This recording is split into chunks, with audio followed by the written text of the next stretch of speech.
பிஸ்மில்லாஹிர் ரஹ்மானிர் ரஹீம்.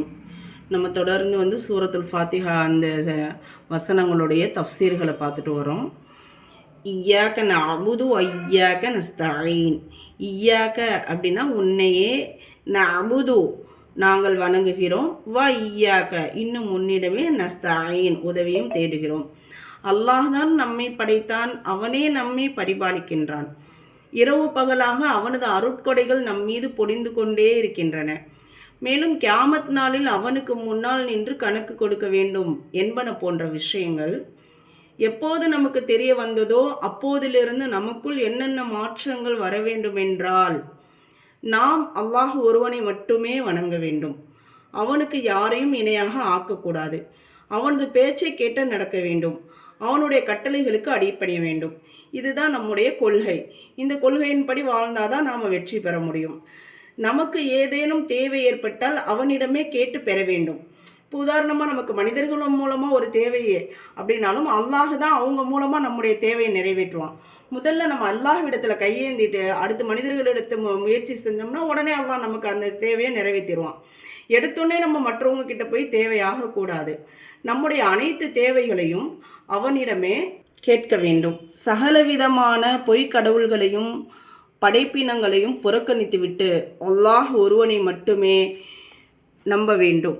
நம்முடைய ஒவ்வொரு காரியத்திலும் வெற்றி கிடைக்கவும் சகல அபாயங்களிலிருந்து பாதுகாப்பு வேண்டியும் அவனை நாம் அழைக்க வேண்டும். அப்போ ஒவ்வொரு விஷயத்துலையும் நம்ம அல்லாஹுடைய உதவியை நம்ம எதிர்பார்த்தவர்களாக இருக்க வேண்டும் இன்ஷா அல்லாஹ். அடுத்தது இஹ்தினா சிராத்தல் முஸ்தகீம். எங்களை நீ நேரான பாதையில் நடத்துவாயாக. மனிதனுக்கு இவ்வுலகில் பல்வேறு தேவைகள் ஏற்படுகின்றன. அவற்றில் மிக மிக அவசிய தேவை ஹிதாயத், நேர்வழி ஆகும். மனிதன் இவ்வுலகில் செய்யக்கூடிய காரியங்கள் அது சிறியதாக இருந்தாலும் சரி, பெரியதாக இருந்தாலும் சரி, அதில் நேரான பாதையை கேட்டு அல்லாஹ்விடம் துஆ செய்ய வேண்டும். எப்படி என்றால் அந்த பாதையின் மூலமாக தனது இரட்சகனின் சந்தோஷத்தையும் பொருத்தத்தையும் பெற்று ஈருலகிலும் வெற்றி பெறுவது தான் நோக்கமாக இருக்க வேண்டும். அல்லாஹ்வை நம்ம சந்தோஷப்படணும். ஹிதாயத் ரொம்ப முக்கியம்.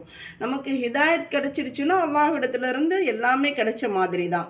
இப்போது நம்முடைய கடைசி அந்த மூச்சு வரைக்கும் நமக்கு ஹிதாயத் வேண்டி நம்ம அல்லாஹ்ட்ட துஆ செஞ்சுட்டே இருக்கணும். அதன் மூலமாக தான் எல்லா வெற்றியும் கிடைக்கும். ஈருலகிலும் இவ்வுலகிலும் சரி, மறு உலகிலும் சரி.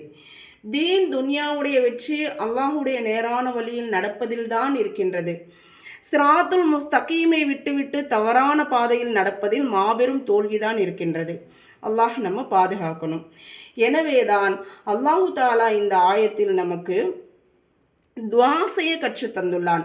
ஆகவே நாம் அனைவரும் அல்லாஹு தாலாவிடம் ஹிதாயத்தை கேட்டு துஆ செய்து கொண்டே இருக்க வேண்டும். நாம தான் முஸ்லீமாக பிறந்துட்டோமே, நம்மளை அல்லாஹ் முஸ்லீமாக ஆக்கியிருக்கானே அப்படின்னு நாம் இருந்துடக்கூடாது. ஹிதாயத் அல்லாஹ்விடமிருந்து பறிக்கப்பட்டுறக்கூடாது அப்படின்ற விஷயத்தில் நம்ம ரொம்ப கவனமாக இருக்கணும். அமல்கள் மூலமாகவும் இன்னும் துஆவின் மூலமாகவும் அல்லாஹ்விடத்தில் நாம் ஹிதாயத்துக்காக வேண்டி உதவி தேடிக்கிட்டே இருக்கணும். அடுத்ததான் சிராத்தல்லதீன அன்அம்த அலைஹிம், நேரான பாதையில் இருப்பவர்கள். இவ்வுலகில் எத்தனை சமுதாயத்தவர்கள் இருக்கின்றனரோ அத்தனை பேரும் தாம் நேரான பாதையில் இருப்பதாகவே தாவா செய்து கொண்டிருக்கின்றனர். ஆனால் அல்லாஹு தாலா இந்த வசனத்தில் நேரான பாதை எது என்பதை தெளிவுபடுத்திவிட்டான். அதாவது எவர்களின் மீது அல்லாஹ் அருள் செய்தானோ அவர்களை தவிர மற்ற அனைவரும் நேரான பாதையில் உள்ளவர்கள் அல்ல. அல்லாஹு தாலாவால் அருள் செய்யப்பட்ட மக்கள் 4 வகையினராக இருக்கின்றனர். நாம் ஒவ்வொரு நினச்சிக்கிறோம் நாம தான் நேரான பாதையில் இருக்கோம்னு. நிச்சயமாக அல்லாஹ் தான் யார் நேரான பாதையில் இருக்கிறாங்கன்றதை அறிவான். மறுமையில் தான் நாம் எந்த அளவுக்கு நேரான பாதையில் வாழ்ந்தோன்றதை நாம் தெரிஞ்சுக்க முடியும். அதில் அல்லாஹ் 4 பேரை குறிப்பிட்டு சொல்கிறான்.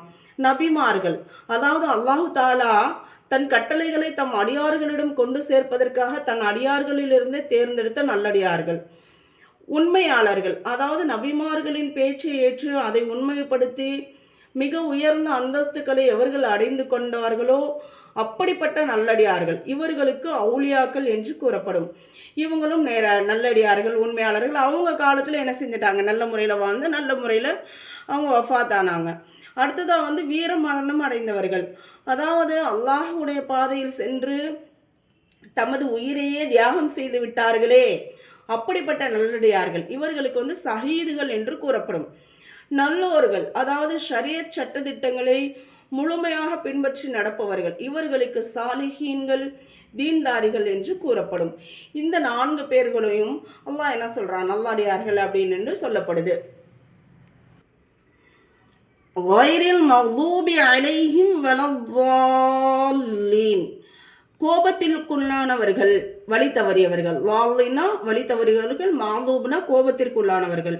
இந்த வசனத்தில் நேரான பாதையிலிருந்து விலகியவர்களை சுட்டி காட்டப்பட்டுள்ளது. அவர்கள் வந்து 2 வகையினர் ஆவார்.